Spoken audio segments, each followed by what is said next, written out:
하나님 말씀 함께 봅니다. 신약 요한계시록 3장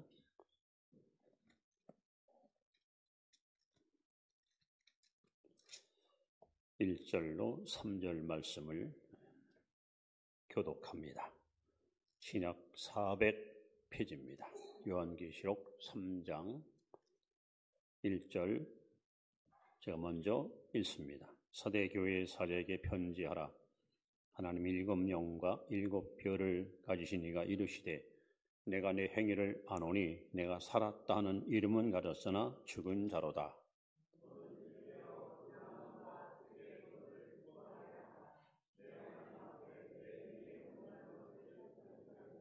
같이 봅니다. 그러므로 내가 어떻게 받았으며 어떻게 들었는지 생각하고 지켜 회개하라. 만일 깨지 아니하면 내가 도둑같이 이르리니 어느 때 내게 이르렀는지 내가 알지 못하리라. 아멘. 우리 반갑게 인사합니다. 함께 예배드려서 행복합니다. 항상 믿음으로 승리하시 바랍니다. 자, 금주는 종교개혁 506주년 기념주일입니다. 이 개혁이라는 말은 새롭게 고친다 이런 뜻을 갖고 있는데 오늘은 특별히 어떤 교회 개혁도 물론 중요하지만 개인의 신앙 개혁, 신앙 상태를 다시 한번 점검해보고 하나님 앞에 살펴보는 그런 시간이 됐으면 하는 기대를 가지고 말씀을 전합니다. 여러분 신앙생활, 교회 생활은 날마다 새로워져야 됩니다. 여러분 고인물은 반드시 썩게 됩니다. 그러나 줄기세가 흐르는 물에는 이끼가 끼지 않습니다. 로마서 12장 1절로 2절에 보시면 그러므로 형제들아 내가 하나님의 모든 자비하심으로 너희를 권하노니 너희 몸을 하나님이 기뻐하시는 거룩한 산 제사로 드리라. 이는 너희들을 영적 예배니라. 너희는 이 세대를 본받지 말고 오직 마음을 새롭게 함으로 변화를 받아 하나님이 기뻐하시고 선하시고 원하는 뜻이 무엇인지 분별하도록 하라. 하나님은 우리가 날마다 새로워지기를 우리에게 말씀하고 계십니다. 여러분 하나님은 누구의 하나님일까요?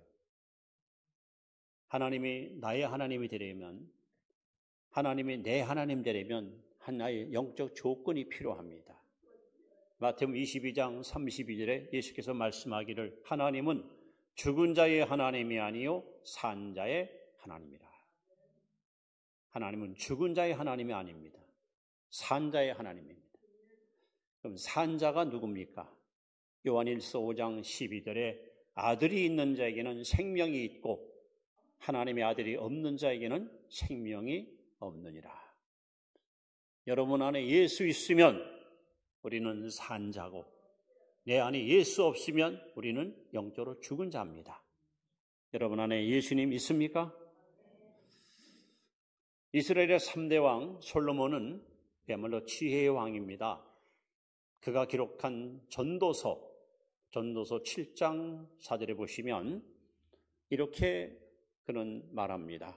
어리석은 자의 마음은 잔치집에 있고 지혜로운 자의 마음은 초상집에 있느니라. 저는 청년 시절 때 이 말이 이해가 안 됐습니다. 왜 이런 말을 썼을까? 이게 무슨 의미일까? 근데 목회하면서 제 손으로 시신 17구를 직접 여물에서 관에 넣어서 장례를 치러보니까 이 말씀의 의미를 조금은 제가 이해를 할 수 있었습니다. 여러분 이 시간 한번 우리 자신의 신앙 상태를 말씀을 통해서 점검해 보시고 나는 정말 영적으로 건강한가? 우리 교회는 건강한 교회인가? 그러면 하나님의 기대를 만족시킬 수 있는 그러한 자질과 영성과 믿음을 우리는 갖고 있는가? 그래서 오늘 사대교회의 사자에게 편지하기를 내가 살았다는 이름은 가졌으나 실상은 죽을 자라 그랬어요. 여러분 교회가 죽었다는 말이 이해가 됩니까? 그런데 이 교회가 죽었다는 거예요. 자 그렇다면 오늘 산자와 죽은 자의 차이점을 비교하면서 우리 영적 상태를 다시 한번 점검해보는 시간 되기를 바라는데, 그 첫째는요, 산자와 죽은 자를 어떻게 구분하는가? 첫째는 호흡으로 합니다. 호흡. 자, 우리가 잘 아는 데살로니가전서 5장 10절에 보시면 너무도 잘 아는 말씀이죠. 자, 뭐라고 말합니까? 쉬지 말고 기도하라. 하나님이 사람을 처음 창조할 때에 창세기 2장 7절에 여호와 하나님이 흙으로 사람을 빚으시고 그 코에 생기를 불어넣으니 사람이 생명이 된지라. 모든 형상을 다 만든 마지막 단계가 뭡니까? 이 코에다가 생기를 불어넣어서 사람이 됐어요. 또 사람이 죽을 때 맨 마지막 이 코에서 찬 기운이 빠지면서 결국 운명을 마치게 됩니다. 여러분, 기도는 영혼의 호흡입니다. 그래서 하나님은 우리에게 말씀합니다. 아니, 명령하십니다. 쉬지 말고 기도하라. 사무엘 선지자는 사무엘상 12장 23절에 백성들을 향해서 이렇게 외칩니다. 나는 평생에 기도 쉬는 죄를 결단코 범치 않겠다. 기도 쉬는 죄. 왜 우리가 시험 듭니까? 왜 유혹에 빠집니까? 왜 믿음이 흔들리고 요동칩니까? 기도를 쉴 때 우리 신앙은 걷잡을 수 없이 무너지고 흔들립니다. 의심이 찾아오고 불신의 사람으로 전락할 수 있습니다. 예수님께서 땅에 오셔서 가장 분노했던 일, 하나님의 진노를 아낌없이 쏟아붓던 사건이 성전 척결 사건입니다. 성전에 가보니 장사꾼들이 비둘기, 양을 팔며 환전하며 하나님의 성전을 철저하게 세속화시킨 것을 보시고 예수님이 얼마나 진노하십니까? 이사야 56장 7절 말씀을 인용하면서 내 집은 만민의 기도하는 집인데 너희들이 어찌해서 강도의 소굴을 만들어나고 주님이 여러분 진노하지 않습니까? 고린도서 3장 16절에 너희가 하나님의 성전인 것과 하나님의 성령이 너희 안에 거하는 줄을 알지 못하느뇨. 여러분, 성도들의 몸은 그냥 고기 덩어리가 아니라 성령을 모시고 있는 살아있는 성전입니다. 그러면 성전이 있어야 될 그 이유가 뭡니까? 성전에는 항상 기도의 향이 피어올라야 됩니다. 기도를 쉴 때, 기도를 멈출 때, 기도가 중단될 때 우리 마음속에는 악한 생각, 더러운 생각, 각종 오염물들이 다 여러분 흙탕물처럼 솟아나서 우리 심령을 혼란스럽게 만들어요. 영성이 무디워지고 하나님의 음성을 들을 수 있는 영적인 귀가 막혀버리고. 저는 과거에 꽃을 보고 벌레배가 날아오는 것을 알았습니다. 근데 확인해 보니까 이 꽃에서 향기를 사방으로 흩날리니까 그 향기에 취해서 벌레배가 날아옵니다. 여러분이 기도의 사람이 되면, 여러분이 기도의 향기를 풍기면 여러분 주변에 좋은 사람들, 유익한 사람들, 여러분에게 도움 줄 사람들을 하나님께서 이렇게 붙여주셔요. 그런데 기도가 사라지고 어떤 감정이나 육체 욕심을 따라 살 때에 오히려 악한 세력들이 여러분을 넘어뜨리기 위해서 집요하게 접근한다는 사실을 우리는 영적으로 인지하시고, 여러분 죽은 사람은 숨이 끊어짐으로 호흡이 절대로 중단되지만 산 사람은 숨쉼으로 내 안에 몸에 있는 탄산가를 내뿜고 신선한 산소를 공부함으로 우리가 생명을 보존하듯이 우리는 성경대로 여러분 쉬지 말고 기도하는, 여러분 기도의 호흡기가 튼튼한 그런 성도들이 되시기를 주의 이름으로 축원합니다. 또 산자와 죽은 자를 어떻게 구분하는가? 여러분 감각으로 알 수 있습니다. 감각.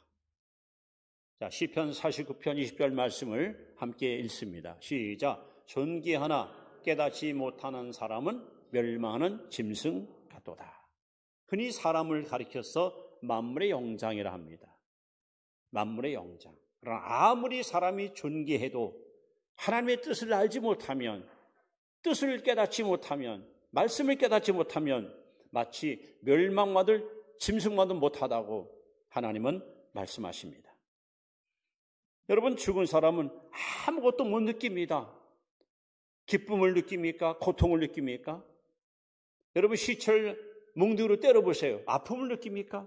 아무런 감각이 없어요. 그러나 살아있는 사람은 조금만 살을 꼬집어도 금방 아픔을 느낍니다. 우리는 영적으로 민감한 성도가 돼야 돼요. 우리가 살아가면서 부딪히는 많은 일 속에서 하나님의 뜻을 분별할 수 있는 영적 지혜로움이 필요합니다. 여러분, 이스라엘 백성들이 왜 멸망을 당하고 나라를 뺏기고 불행한 결과를 맞이했습니까? 구약의 4,000년 동안 하나님께서 수많은 선자들을 그렇게 보내요. 하나님의 말씀을 선포하고 하나님의 뜻을 그들에게 전달했지만 저들은 보아도 보지 못하고 들어도 듣지 못하고 깨닫지 못합니다. 근데 하나님께서는 깨닫게 하시려고 요한복음 1장 11절에 자기 땅에 오매, 즉 독생자 예수를 그 땅 가나안 땅에 보냈습니다. 그런데 자기 백성이 그를 영접지 않았습니다. 심지어 그 아들 예수를 십자가에 죽이면서 자기들은 대단히 큰일을 했다고 그렇게 쾌재를 부렸던 민족이 이스라엘 민족입니다. 여러분, 오늘도 하나님은 이 예배드리는 이 자리뿐만 아니라 여러분의 삶의 현장에 끊임없이 가까이 다가오셔서 당신의 뜻을 우리에게 계속해서 보여주고 계시고 알리고 있어요. 여러분, 영적 사이클만 잘 맞추면 하나님의 음성 들을 수 있고 하나님의 손길을 볼 수 있고 하나님의 인도하심을 우리는 반드시 경험할 수 있습니다. 욥기서 33장에 있는 말씀을 제가 하나 읽어드립니다. 하나님은 한 번 말씀하시고 다시 말씀하시되 사람은 관심이 없도다. 사람이 침상에서 졸며 깊이 잠들 때에나 꿈에나 밤에 환상을 볼 때에 그가 사람의 길을 여시고 경고로서 두렵게 하시니 이는 사람에게 그의 행실을 버리게 하려 하심이며 사람의 교만을 막으려 하심이라. 그는 사람의 혼을 구덩이에 빠지지 않게 하시며 그 생명을 칼에 맞아 멸망하지 않게 하시느니라. 이렇게 하나님은 꿈을 통해서라도 한 번, 두 번 반복해서 우리에게 우리 하나님 뜻을 우리에게 보여준다는 거예요. 근데 사람들은 관심이 없어요. 영적으로 둔감하니까, 미련하니까 못 깨닫는 거예요. 어리 그뿐입니까? 오늘도 하나님은 끊임없이 말씀으로 우리에게 다가오십니다. 계시된 말씀 예수 그리스도, 기록된 말씀 성경, 선포된 말씀 설교, 이 설교 시간에 하나님 말씀이, 하나님 음성이 가장 정확하게 들려옵니다. 이상하다. 오늘 목사님 설교는 꼭 나들으라고 나은 사람 앉혀놓고 내게 직접 하시는 것처럼 들린다. 하나님의 음성입니다. 이걸 깨달아야 되는데 또 하나님께서는 여러분 많은 환경을 통해서요. 예를 들어서 어떤 사건을 통해서 또는 질병을 통해서 실패를 통해서 흉년을 통해서 전쟁을 통해서 우리에게 끊임없이 말씀하십니다. 깨달아라, 깨달아라. 지금 내가 가는 그 길이 잘못된 길이야. 내가 하는 일이 잘못된 일이야. 멈춰라, 서라. 하나님은 끊임없이. 그래서 잠언 29장 1절에 보시면 하나님께서는 다양한 방법으로 우리에게 말씀하지만 사람들이 고집을 부리고 말씀을 갖다 거스림으로 패망을 자초한다고 경고하고 있습니다. 여러분, 사울왕과 다윗왕의 그 차이가 뭘까? 왜 한 사람은 패망했고 왜 한 사람은 승승장구 승리했을까요? 영적 민감성 때문입니다. 사울왕은 사무엘을 통해서 하나님의 뜻을 명백하게 알려줬음을 불구하고 하나님 말씀을 정면으로 거부했습니다. 하지 마라 했는데 행합니다. 하라 했는데 불순응했습니다. 하나님께서 내가 내 말을 버렸으니 나도 너를 버리노라. 그런데 다윗은 아닙니다. 사울왕이 자기를 잡으려고 쫓아날 때 어느 굴 속에 숨었잖아요. 그 굴 속에 사울이가 들어와서 낮잠을 잠깐 자고 있는 사이 옆에 있던 병사들이 다윗에게 말합니다. 내가 단칼에 목을 치겠다. 그때 다윗이 아니다. 기름 부은 하나님의 종을 절대로 해하지 말라. 그리고 잠들어 있는 사울에게 다가가서 그 겉 옷자락을 칼로 살짝 뺍니다. 증거물 삼으려고. 근데 성경에 뭐라 써있냐면은 다윗이 마음이 찔려. 목숨이 아니라 옷을 살짝 베는데도 마음이 찔림을 받아요. 얼마나 영적으로 민감합니까? 얼마나 영적으로 깨어있는 사람입니까?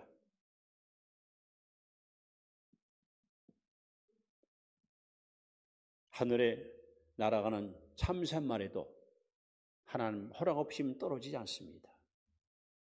지금 지구촌 여기저기서 전쟁의 소리, 재앙의 소리, 끊임없는 살생과 사건들이 일어나고 있습니다. 우리 주변에서도 여러분 이것을 재해니, 재수 없느니, 운명이니 아니요. 그 속에서 하나님의 뜻을 깨달아야 됩니다.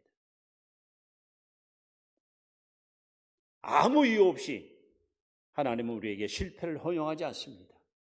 아무 까닭 없이 나에게 질병을 하나님께 허용하지 않습니다. 그 고난 속에 하나님의 뜻이 있고 고난 속에 하나님의 음성이 들어있음을 우리는 인지하는 지혜가 필요합니다. 이렇게 죽은 사람은 아무리 꼬집고 때려도 아픔을 못 느끼지만 살아있는 사람은 감각이 살아있기 때문에 조금만 저는 그걸 느껴요. 생각만 잘못해도 하나님이 즉각적으로 책망하십니다. 생각도 마음대로 못해요. 산자와 죽은 자를 어떻게 구별할까? 세 번째는 열정으로 합니다. 열정을 통해서 우리는 알 수 있습니다. 로마서 12장 11절 말씀을 같이 봅니다. 시작. 부지런하여 게으르지 말고 열심을 품고 주를 섬기라. 여러분, 살아있는 사람은 움직입니다. 살아있는 사람은 전진하고 진보하고 발전하고 향상하고 계속 여러분 새로움을 추구합니다. 그러나 죽은 사람은 아무것도 못하잖아요. 여러분, 사람이 죽어 있으면 뻣뻣해가지고 누워있으면 이 사람 저 사람한테 걸림돌 해가지고 그야말로 거치장스러운 존재로 무가치한 존재로 그렇게 여러분 외면당할 수 있습니다. 이 초대교회는 성경에 뭐라고 증언합니까? 그들은 모이기를 심습니다. 모이면 오로지 기도에 심습니다. 때를 얻더니 못 얻더니 나가서 예수는 그리스도라 하고 복음을 선포합니다. 한시도 그들은 앉아있거나 누워있거나 편히 있는 그런 모습이 전혀 없습니다. 그야말로 뜨거운 열정을 가지고 하늘나라 확장 사업을 위해서 그들은 철저하게 헌신하고 충성했던 그야말로 열정적인 신앙의 사람들이었습니다. 죽은 나무에 꽃이 핍니까? 죽은 나무 열매가 맺습니까? 영적으로 살아있어야 꽃도 피고 영적으로 살아있어야 열매도 맺고 그래서 많은 주변 사람들한테 행복과 보람과 긍지를 여러분 줄 수 있는 거예요. 근데 영적으로 죽어 있으면 사람이 죽으면 여러분 시체 냄새, 썩은 냄새 나잖아요. 악취를 풍기잖아요. 죽어 있으면 주위 사람들한테 여러분 불쾌한 감정만 촉발시키는 부끄러운 존재로 전락할 수 있습니다. 우리는 초대교회 신자들처럼 세상에 감당할 수 없는 그 뜨거운 그리스도의 사랑을 가슴에 품고 열정을 가지고 우리는 기도하고 복음 전하고 하나님께서 주신 세력 사명을 충성스럽게 감당하는 그러는 살아있는 신앙의 성도의 길을 여러분 씩씩하게 걸어갈 수 있기를 바랍니다. 마지막, 산자와 죽은 자는 어떻게 구분합니까? 여러분, 부드러움을 보합니다. 부드러움. 살아있는 사람은 부드럽습니다. 시체는 여러분 만져보세요. 뻣뻣합니다. 딱딱합니다. 자, 부드럽다는 말, 우리 에스겔 36장 26절인가요? 자, 같이 한번 읽습니다. 시작. 또 새 영을 너희 속에 두고 새 마음을 너희에게 주되 너 육신에서 굳은 마음을 제거하여 부드러운 마음을 줄 것이며. 죽은 자는 피가 굳어 있기 때문에 뻣뻣하고 단단해서 아무짝에 쓸 수 없어요. 마치 고목나무, 썩은 고목나무처럼 의미 없는 존재로 전락할 수 있습니다. 그냥 어디 갖다 놔도 이 사람한테 걸리고 저 사람한테 걸리고 걸림돌, 거침돌, 디딤돌이 아니라 걸림돌밖에는 되지 못하는 것이 바로 죽은 자의 모습입니다. 여러분, 우리는 하나님을 믿는 백성으로서 어디 가든지 소용되는 존재, 필요한 존재, 요구되는 존재로 우리가 쓰임받아야지, 있으나마난 무기력한 존재로 전락하냐는 것은 얼마나 부끄럽고 하나님께 송구스러운 일입니까? 그런데 여러분, 살아있는 사람은 여러분 손을 한번 이렇게 움직여 보세요. 우리 유연하잖아요. 부드럽잖아요. 죽은 사람이 이렇게 자유롭게 손을 움직이고 이렇게 말할 수 있습니까? 그래서 예수님께서 마태복음 11장 29절에 말씀합니다. 나는 마음이 온유하고 겸손하니 나의 멍에를 보고 내게 배우라. 예수님은 정말 부드러운 분이에요. 부드러운 분. 유연한 분입니다. 예수님께서 목에 힘주고 어디 가서 권력을 과시하고 능력을 드러내고 아닙니다. 얼마나 부드러워요. 제가 좋아하는 사자성어 가운데 우리 신앙인들은요, 외유내강, 이 겉은 부드럽고 안은 아주 탄탄한 견고한 이런 성품의 소유자가 되기를 바랍니다. 은혜 못 받으면, 심령이 새로우지 않으면, 이 마음의 굳은 마음을 제거하지 않으면 반대 상황이 일어나요. 겉이 딱딱해요. 고집 세고 자존심이 강하고 자기 주장만 앞세우고 내 건 다 옳고, 속은 반대로 약해요. 조금만 시험하도 흔들리고 아무것도 아닌 유혹 앞에 쉽게 무릎 꿇고. 우리는 그렇게 치졸한 어리석은 신자가 되면 안 됩니다.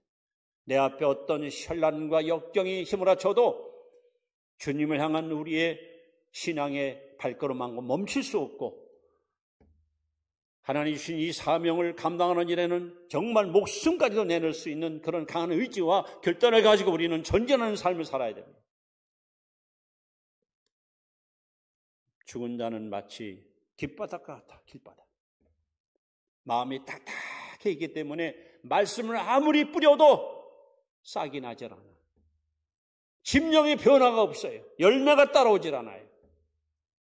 여러분, 굳은 땅에 물 뿌리면 물이 여러분 스며듭니까? 다 흘러가잖아요. 하나님이 시간 성령의 담비를 아무리 부어주어도 영적으로 죽어서 마음이 굳어 있으면 이 성령의 담비가 우리 속에 스며들지 않아요. 그러니까 늘 신앙 상태가 항상 그 자리에 머물러 있어요. 변화도 없고 발전도 없고.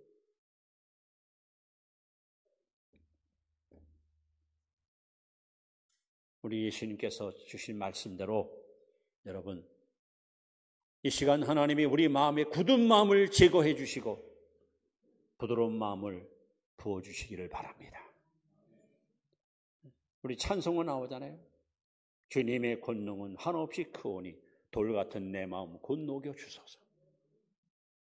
주님의 뜻을 이루소서. 고요한 중에 기다리니 진흙 같은 여러분, 우리 마음이 참 부드럽고 유순해야 하나님이 우리 안에 당신의 형상을 여러분 이루어 주시지, 강팍하고 굳어있는 마음 속에는 절대 하나님의 형상을 이룰 수가 없습니다. 오늘 종교개혁을 맞이하면서 먼저 여러분 심령 상태를 한번 이 시간 다시 한번 점검해 보세요. 나는 산 자인가 죽은 자인가? 영적으로 살아있어야 돼요. 심령이 살아있어야 돼요. 이제 말씀을 이렇게 마무리합니다. 요한복음 12장 11절 말씀을 우리 한번 보도록 하겠습니다. 자, 같이 읽습니다. 시작. 나사로 때문에 많은 유대인이 가서 예수를 믿음이로라. 예수님은 성경에 12살 먹은 야이로의 딸을 살렸습니다. 그리고 나인성 과부 아들 청년을 살렸습니다. 그리고 나사로. 그런데 야이로 딸은 죽자마자 바로 가서 살렸어요. 나인성 과부 아들은 상여가 장지로 가는 행로에서 살렸어요. 근데 나사로는 아니에요. 죽은 지 나흘 됐어요. 시체가 이미 썩었어요. 부패했어요. 그 무덤에 가서 예수님께서 나사로야 나오라 하고 그걸 살려냈습니다. 여러분, 나사로가 죽었을 때에, 그리고 그가 무덤에 들어갈 때 나사로의 죄도 죽고 욕심도 죽고 혈기도 죽고 고집도 죽고 다 죽어서 무덤에 묻혔습니다. 이것을 사도 바울은 갈라디아서 2장 20절에 이렇게 고백합니다. 내가 그리스도와 함께 십자가에 못 박혔나니 그런즉 이제는 내가 사는 것이 아니요 오직 내 안에 예수께서 사는 것이라. 여러분, 여러분의 죄는 십자가에 죽었습니까? 내 자아, 내 고집, 내 욕심, 내 혈기 무덤에 묻혔습니까? 성경을 잘 보세요. 나사로는 예수님이 각별히 총애했던 사랑받은 사람이었습니다. 심지어 예수님은 무덤에 가서 울었습니다. 그렇게 사랑하는 사람이 병들을 때 예수님 오지 않았습니다. 동생들이 사람을 보냈습니다. 예수님, 오라버니가 지금 죽어갑니다. 오셔서 고쳐주세요. 안 가셨습니다. 그리고 죽은 지 나흘 만에 무덤에 들어갔을 때 그때 오셨습니다. 여러분, 우리는 하루에도 10번, 20번 주 예수여 나는 당신이 필요합니다. 내 안에 오셔서 나의 구주가 되시고 나의 왕이 되어 주시옵소서. 얼마든지 주님을 영접할 수 있습니다. 그러나 주님은 내가 죽어야 오십니다. 내가 살아있으면 주님은 내 안에 오지 않습니다. 내가 죽어서 내가 사라져야 주님이 오셔서 내 마음의 왕이 되시고 내 주가 되시는 거예요. 그러니까 예수님께서 나사로가 오히려 죽기를 기다렸고 무덤에 묻히기를 기다렸다가 완전히 무덤에 묻힌 다음에 오셔서 그를 뭘로? 말씀으로 써요. 말씀으로. 베드로전서 1장 23절에 너희가 거듭난 것이 썩을 씨로 된 것이 아니요 썩지 아니할 씨로 되었나니 하나님의 항상 살아있는 말씀으로 되었느니라. 여러분, 살리는 것은 영이니 육은 무익합니다. 우리의 영혼을 살리는 것은 하나님 말씀밖에 없습니다. 마치 예수의 선지자가 골짜기에 가서 해골대를 향하여 말씀을 선포할 때 해골대가 다 살아나듯이 우리의 심령을 살리는 것은 말씀밖에 없어요. 오늘 여러분, 우리가 말씀으로 거듭나서 그때 어떤 일이 벌어집니까? 성경은 이렇게 지어놔. 나사로 때문에 많은 유대인이 가서 예수를 믿더라. 여러분이 살아있는 신자라면, 여러분이 정말 살아있는 믿음의 사람이라면 여러분 때문에 많은 사람들이 구원받는 것이 맞습니다. 근데 뭔가 죽어 있거나 병들어 있으니까 주변 사람들을 한 영혼도 우리는 살려내지 못하고 이렇게 시간만 아쉽게 흘려보내고 있지 않습니까? 나사로 때문에 많은 사람이 예수 믿는 것처럼 여러분 때문에, 말씀으로 살아난 여러분 때문에, 거듭난 여러분 때문에, 영적으로 살아 깨어있는 여러분 때문에 많은 사람들이 구원받는 구원의 열매가 많이 맺어지기를 기대해 봅니다. 예수님이 이 땅에 풍성한 생명을 들어오셨습니다. 풍성한 생명. 이 시간 여러분, 예수님이 주시는 풍성한 생명이 여러분 안에 가득 채워져서 이 풍요로운 결실의 계절에 여러분 영적 상태도 풍요롭고 충만하여 어디 가든지 많은 이웃들에게 생명의 꿀을 공급할 수 있는 넉넉하고 여롭고 풍요로운 믿음의 성도로 살아가기를 기대해 봅니다. 종교개혁교리입니다. 병원에 가면 의사가 검진을 통해서 건강 상태를 체크하듯이 예수님은 영적 의사로서 이 말씀을 통해 오늘 저와 여러분의 영적 상태를 지금 여러분 검진하고 있습니다. 여러분 살았습니까? 죽었습니까? 하나님은 죽은 자의 하나님이 아닙니다. 산 자의 하나님이십니다. 산 자는 호흡합니다. 산 자는 감각이 있습니다. 산 자는 열정이 있습니다. 산 자는 부드럽습니다. 깨달으시고 각성하시고 영적인 민감성을 가지고 하나님 앞에 귀 쓰임 받는 저와 여러분이 되기를 주 이름으로 축원합니다. 기도드립니다.